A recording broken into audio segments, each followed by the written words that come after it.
Hello, my name is Javier Canto Angeles, and today I'll be talking about my activity, mobile robot trajectory tracking and moving to a target configuration.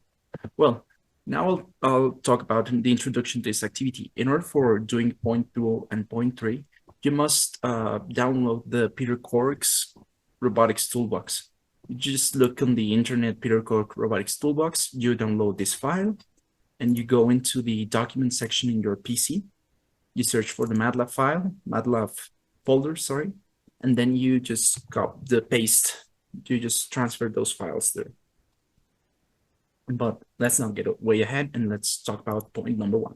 Point number 1 establishes that we have to review chapter 4 of the books Robotics, Vision, and Control by Peter Cork and chapter 3 of the book Autonomous Mobile Robots by Robert Seifert to obtain a kinematic model of a mobile robot with differential direction. Okay, this is the chapter 3, and this is the global reference frame that the book gives to us.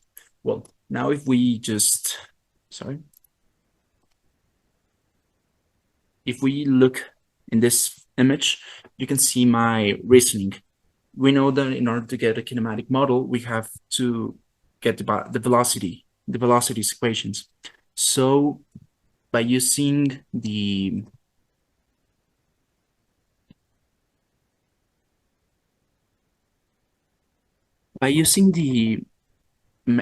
global reference matrix that we have here in chapter 3, it's over here, I believe. Yeah, it's here. This is the mobile robot. This is the matrix that can be used to represent the map motion in the global reference frame.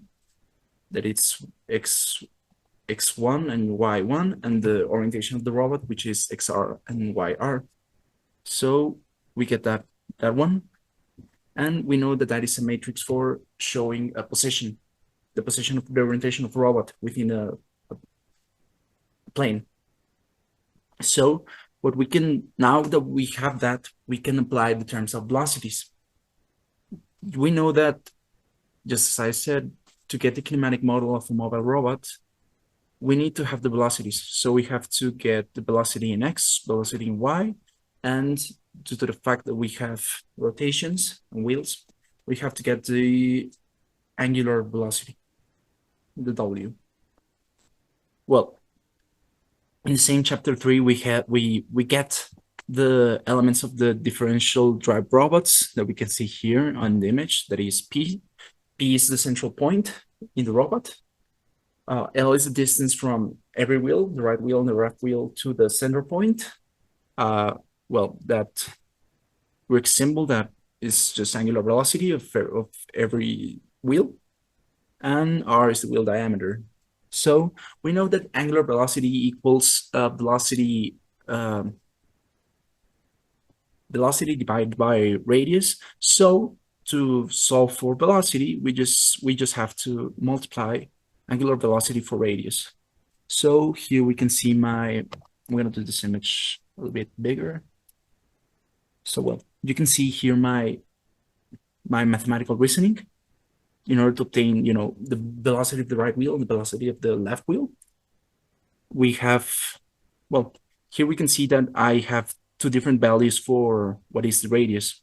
That is, that is r minus L and r plus L. This is due to the fact that we take the center point as a point of reference. So if we are calculating towards any of the wheels, we have that L value, the L distance, in a positive or in a negative way. That's the reason why it is. Then we can see I have my variables, my equations, and now jump to the next page. Sorry, the next page, and well, we can do for simplification in order to get the angular velocity and the velocity that we need.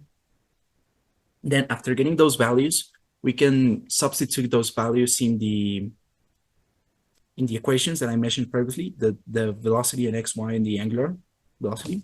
So that's what we have there. We replace the values, and that is our kinematic model. And then in order for solving it, we can use the matrix that I previously mentioned, but we have to inverse it. That's what we see on there. All that was obtained by using the chapter 3. And well, the second point, consider the first problem of following a trajectory using MATLAB generate a precise linear trajectory with at least 3 sections considering the only position, and solve the problem using Simulink. Okay, we have to get that plot. And remember what I mentioned about the Peter Cork's toolbox? Okay, the way we're going to do this is by, we open MATLAB, and as you can see right here, well, obviously I've done the homework previously, so we have to not take that into account because it is already done. So sorry about that. So we have here my I have here my robotics toolbox. So you just have to install it by running this command. I believe this RTB demo, you install it, and then you have your toolbox installed. However, then we can find this GitHub several files, here in Simulink, in the Simulink section, which can help us for these points to point 2 and point 3. The first point is, I believe it's drive post was the one for car, so this must be SL pursuit. So you download the files and you do the same thing that we did with the toolbox. You send them to the documents file, to the MATLAB file in the documents file. So you place them down there, and now you can just run that Simulink file by doing this in the command window. So it's SL pursuit. And then you have your file. Now the next part is to change the trajectory. Well, now my trajectory is already changed. It wasn't originally, well, this almost 10, but that's not values we need. We need these values. So it's x5, y10, x20, y60, x80, y80, and x45, y10, which is what I believe I have here. Well, it's not what I have right here, so I'm going to correct that. Sorry.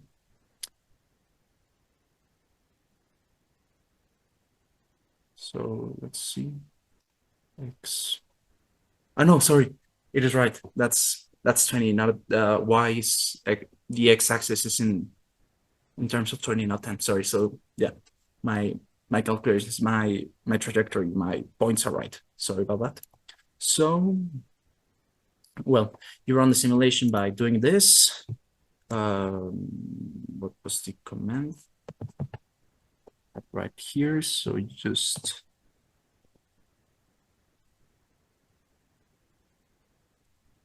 you run the simulation. You save the simulation value to the value R. So you just do sim. So pursuit. You must be sure that this one is closed. So there you run the simulation and you get some charts. In my case, I don't know what I got that one. Maybe just some random error. I don't know. But when I ran it previously, as we can see here in my file, in my presentation, I got the trajectory path. So in a way or another, that's the way to do it. I don't know why it didn't work right now, but that's the way it works. Maybe it is because I have still the values saved from the point number 3, but if you do that without those values, you get it.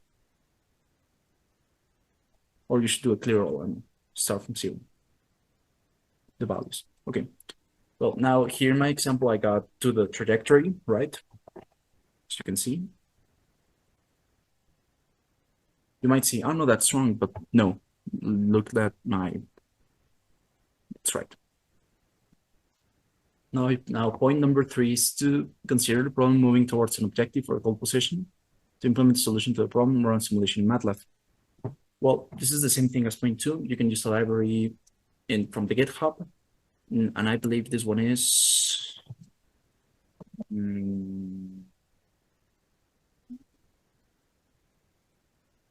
Thomas SL drive post. That one is for the car.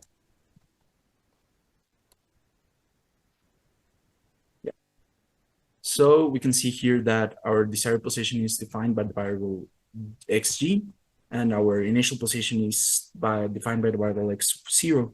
So when we run the MATLAB in the command window, we must get those values, those vector values. So x0 equals, what was it?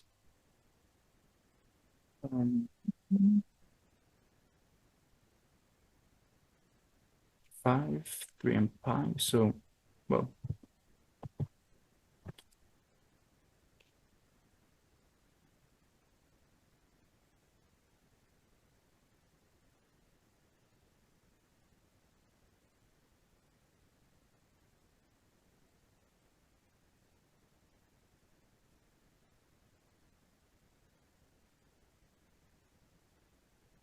so x0 equals to 9 in x, y, 5 in y, and 0 in the rotation.